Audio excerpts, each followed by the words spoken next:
The Phoenix Suns blow out the Los Angeles Lakers. You've got hardship contracts making an impact in the NBA. And then real or fake, people going to lose their job over the way the NBA is handling COVID. It's the Wednesday edition of Locked On NBA. Let's go.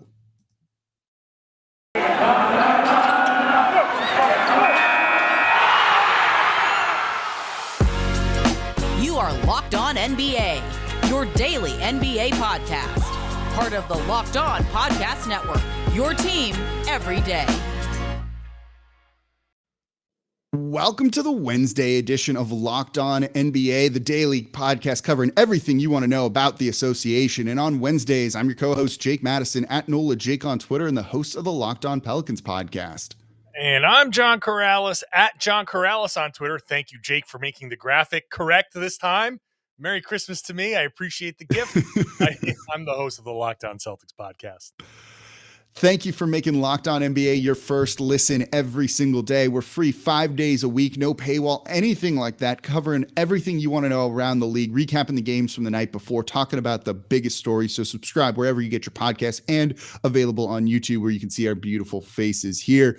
We had 5 games in the association last night. Let's tip it off here with the Los Angeles Lakers losing to the Phoenix Suns, 108-90.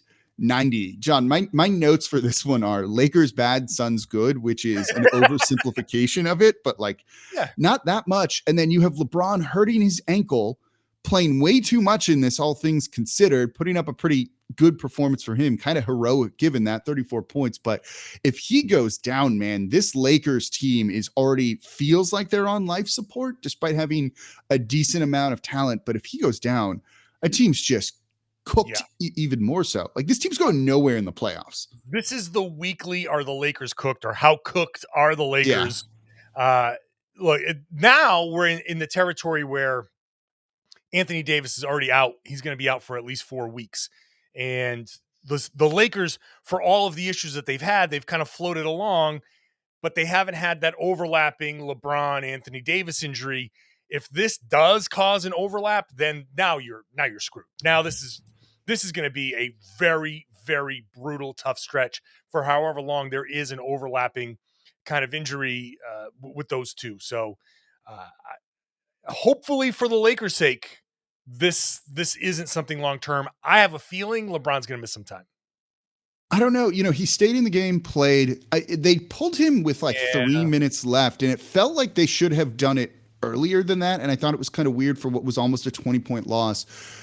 He pounded the ground. Like, if you saw that injury, it looked pretty serious, but he stayed in. And I don't know if that's just kind of like adrenaline in the moment or what, but if he misses time, it's rough. Like, you look at this team and some of these guys are not rotation players in the NBA, right?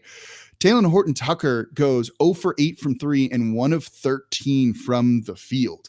You know, like, Wayne Ellington is playing 28 minutes for this squad, right? You had Trevor Ariza, who made an impact, playing 12 minutes. They upped his minutes in this one. But you look at some of these guys, man, like Melo goes 2 for 7, gets ejected.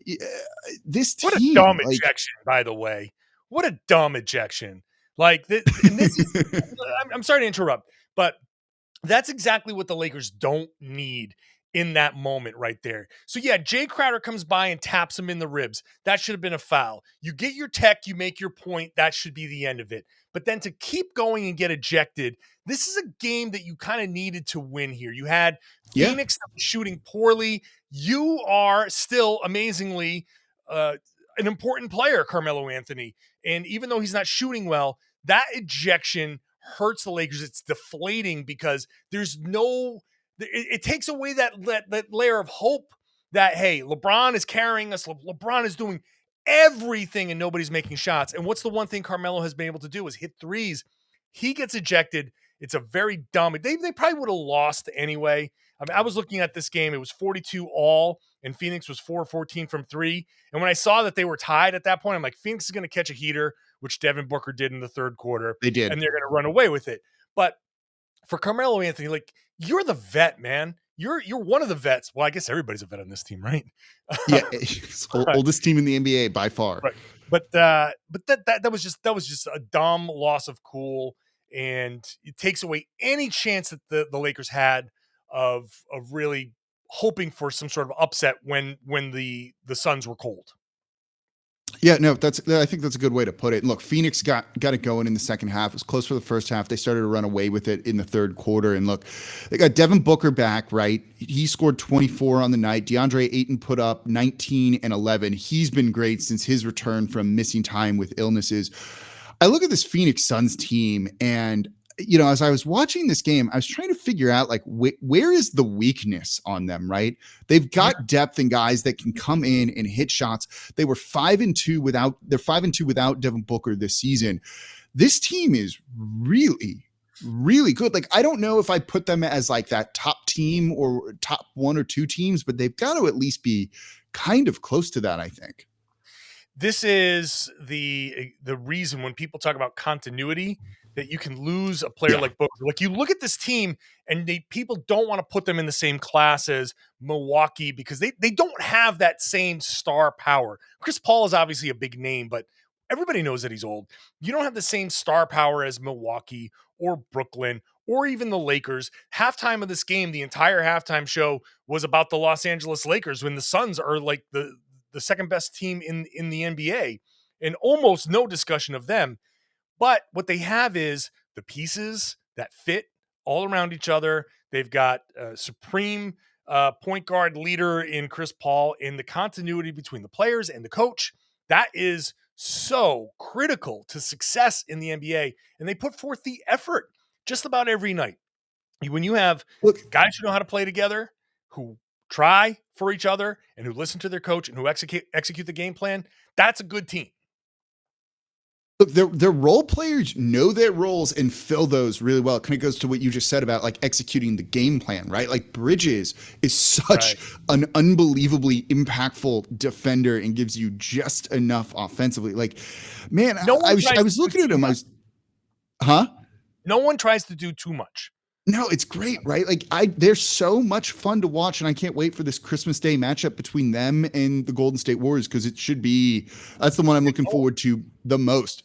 But we also had some other games in the NBA that we want to get to too. Next one up, we had the Miami Heat all over the Indiana Pacers, 125-96. I mean, look, this is just a tale of two teams going in basically different directions. You had Duncan Robinson on one in this one, 26 points, 6 of 10 shooting. You had Tyler Hero off the bench really trying to prove a point. It felt like 26 from him. It was just way too much for the Indiana Pacers who don't know really what they are, in my opinion, I think. No one knows what the Pacers are, for sure. The Pacers couldn't hit a damn thing inside the arc, and the Miami Heat could hit everything outside the arc. Their first 8 shots were 3-pointers. They made a team record tying 22. Meanwhile, the Pacers were 11 of 35 at the rim. So that's a bad combination when the other team is banging away from 3 and you can't even exchange 3s for 2s. You can't even get answers on the other end at the rim. And without no Jimmy, no Bam, no PJ Tucker, no Markieff Morris, to go in there and just walk all over. It was a little tight early, but by halftime, I was like, you know what? I'm going to stop watching this game. I'm just going to keep an eye on the score and see if it gets close. And it never did. No, I don't think it is. And this is why you're probably hearing Indiana and all these trade rumors and everything else with that. So coming up next, 3 more games in the NBA, including we've got hardship players starting to make an impact as the NBA navigates COVID, which we'll talk about in Real or Fake in the third segment of today's show.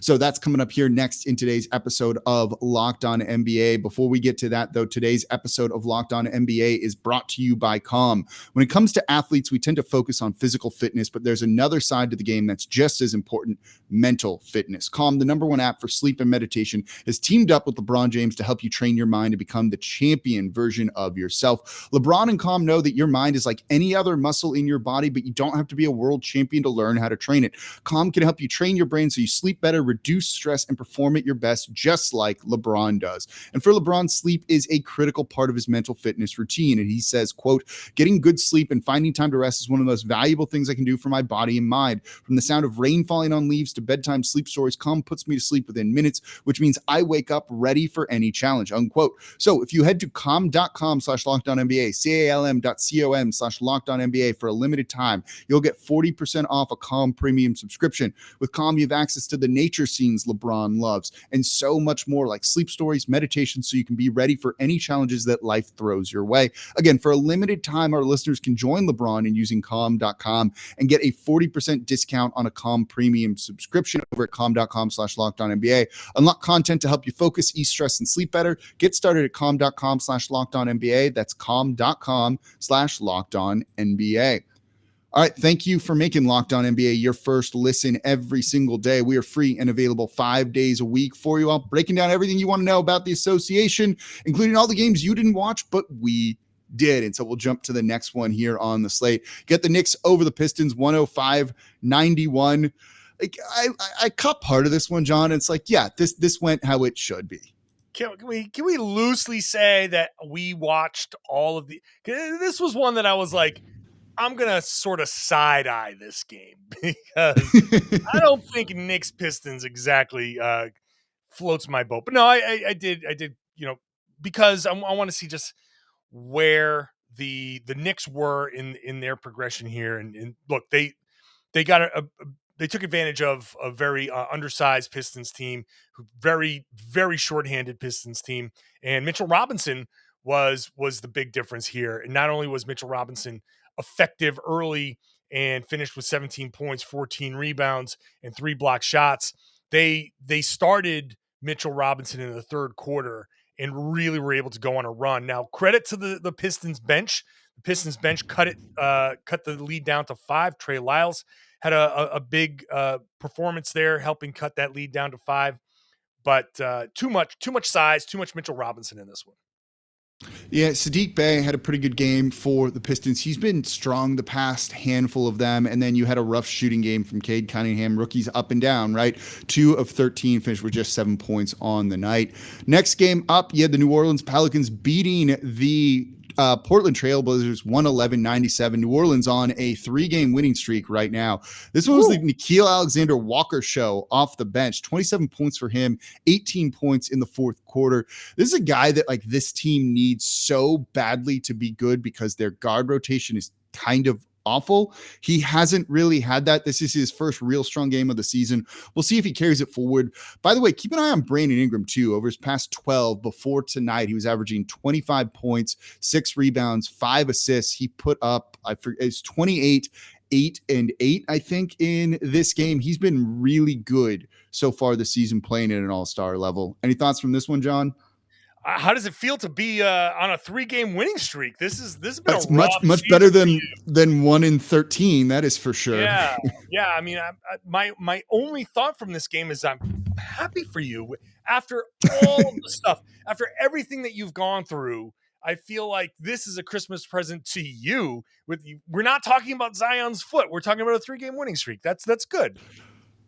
It's funny that like I've called out all of their guards so much over the past week. Then you've had Devonte Graham go off for like 2 or 3 games, and then you finally have this one from Nickeil. So yeah, it's me. Like they should just put me on the payroll to like get angry on a podcast about the team and then watch those guys play incredibly well. So 3-game winning streak. They're only 3 games out of the 10th seed in the loss column after a 1 in 13 start. Look, it's better than it was before, but I'm not ready to call this team good just yet. But what about this game, the next one on the slate, John, which I think is kind of interesting? You've got the Dallas Mavericks over the Minnesota Timberwolves 114-102. This is where the hardship exceptions are starting to come into play. Yeah, man. Like Dallas, you got a couple of interesting things happening here. You go with Marquise Chris guarding Karl-Anthony Towns down the stretch, and Karl-Anthony Towns having a big start to the game, but being kind of kept in check late in the game.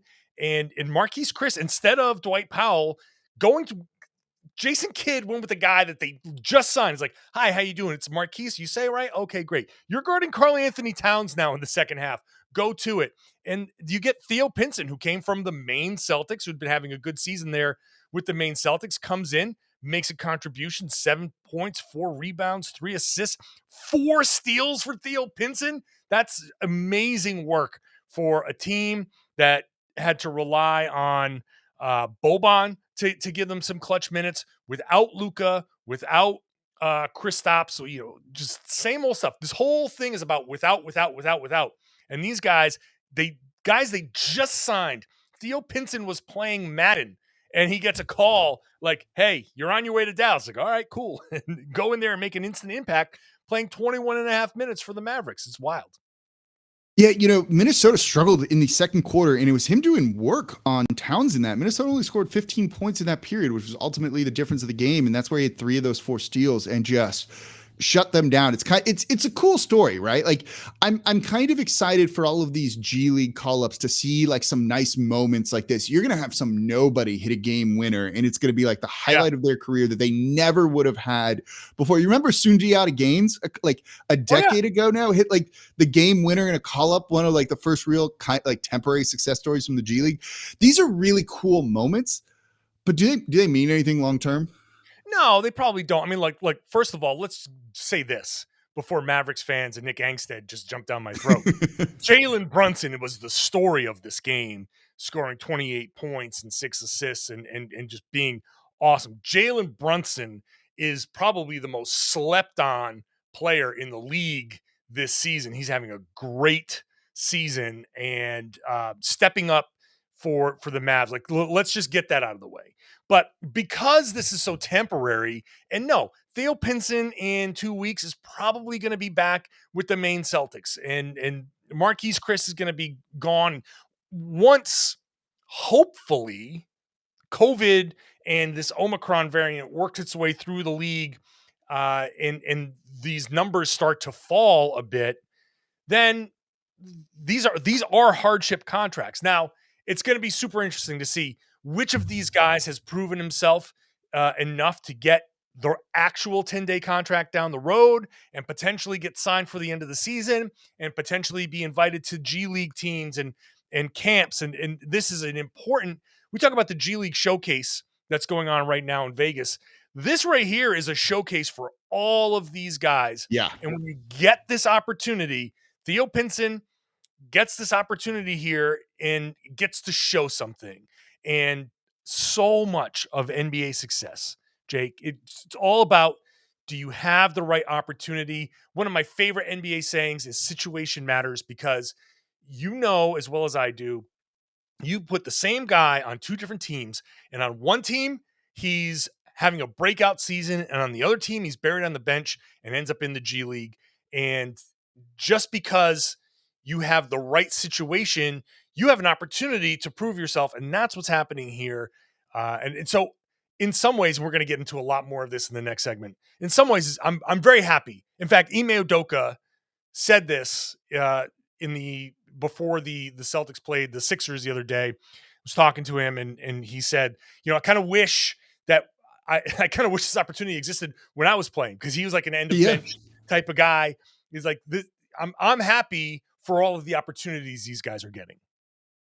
No, like that's the part I like. You're going to see someone's career trajectory change because of this opportunity. That'll happen at least once. Like I feel very confident in saying that. It's unfortunate. These are the circumstances that it is coming in. So I'm looking for kind of like a silver lining on this. And to me, that's what it is. I'm excited to watch some of these young guys that we've never seen before kind of get a chance and play significant roles in significant minutes. So I think if you're looking for a positive in the mess of a situation, and it is a mess, this is definitely it. And speaking of that mess of a situation, there was one more game we should have been talking about, the Wizards taking on the Nets, but that one is postponed. So let's talk about this coming up next in Real or Fake. Are people going to lose their jobs over how the NBA has handled COVID? So that's coming up here next in today's episode of Locked On NBA. Before we get to that, though, today's episode of Locked On NBA is brought to you by BetOnline.ag. BetOnline has you covered this holiday season with more props, odds, and lines than ever before as football continues its march through college bowl season. You got the pro football playoffs starting very soon. So BetOnline remains your number one spot for all of the sports action this season. So head to the website or use your mobile device to sign up today and receive your 50% welcome bonus on your first deposit. Just use use our promo code Locked On to receive your free money when you sign up and make your initial deposit. Again, using promo code Locked On, whether it's basketball, football, NHL, boxing, UFC, right to your favorite Vegas casino games. Don't wait to take advantage of all the amazing offers available for the 2021 season. BetOnline is the fastest and easiest way to bet on all of your favorite sports. So don't wait to take advantage of all the new amazing offers available over at betonline.ag. BetOnline, where the game starts. Today's episode of Locked On NBA is also brought to you by Built Bar. This holiday season, grab the protein bar that tastes like a candy bar, filled with so much holiday goodness, rich with decadent flavor, covered in chocolate, but amazingly low in calories, sugar, net carbs, and fat, and high in protein. You get the best of both worlds, delicious and healthy. They have so many delicious flavors. You can get a mixed box and try 2 of each of the 9 different flavors they have. And they've got new arrivals and limited time flavors on there. I just ordered the candy cane brownie Built Bar alongside the gingerbread Built Bar to get me in the holiday spirit. So tell Santa to throw a few Built Bars in those stockings this holiday season. So go to built.com, use promo code LOCKED15 and get 15% off your next order. Again, that is promo code LOCKED15 for 15% off over at built.com. All right. Thank you for making Locked On NBA your first listen every single day. We're free and available 5 days a week. No paywall or anything like that. Just recapping the night of action around the NBA and talking about the biggest stories. So subscribe wherever you get your podcasts and available on YouTube. And it's time for the weekly segment on Wednesdays. And this is an interesting one. So, John, I'll let you take it away here. Okay. First of all, I got to do the big intro voice. Real or fake? All right. So real or fake? And people are going to lose their jobs over the NBA's decision to, instead of pause the season, which I'm not saying they should or shouldn't. There's arguments for either side, but their decision to press forward with all of these G League guys, people are going to lose their jobs, real or fake. And here's my argument. That is real. I think is very real because games are being decided by these players. We just talked about the Mavericks getting important contributions. Other teams are going to get important contributions from these guys, or they're going to be forced to play these guys like the Toronto Raptors in a very dramatic set of tweets from Woj was like, the Raptors playing. Oh, that was something, man. G-leaguers are flocking to the scene or rushing to the scene. I'm like, oh my God, I feel like I'm back in news and this is like a breaking news report.